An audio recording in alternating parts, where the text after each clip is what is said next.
Historia jonë e gjatë, e popullit tonë përvojtur, tregon se në asnjë moment të historisë tonë nuk mund të gjejmë një konflikt i cili ka bazë fetare në popullin tonë. Modeli shqiptar në vërtet që ekziston ai, edhe duhet të përdoret, duhet të përhapet, akademikët duhet të prodhojnë sa më shumë literaturë për këtë model, sepse ky model është i vërtet dhe është pasuri që e kemi, duhet ta shpërndajmë dhe ta ndajmë të tjerë. Pikërisht në këtë kohë, kur bota i përballet me sfida të shumta, përçarje, konflikte dhe tendenca për të rënë dallimet mbi atë që bashkon, ne sot dërgojmë një mesazh të qartë. Dialogu është rruga e vetme për të ndërtuar një shoqëri të drejtë, të barabartë dhe paqëdashme.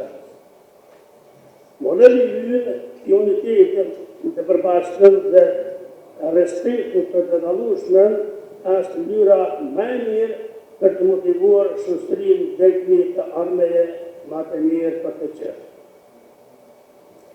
Ne jemi dëshmitar që Kosova dhe populli i saj kanë një histori të gjatë të bashkëjetesës dhe të respektit mes besimeve të ndryshme, por edhe mes etnive të shumta. Kjo është një trashëgimi e çmuar që jo vetëm duhet ruajtur, por edhe forcuar gjithë më shumë.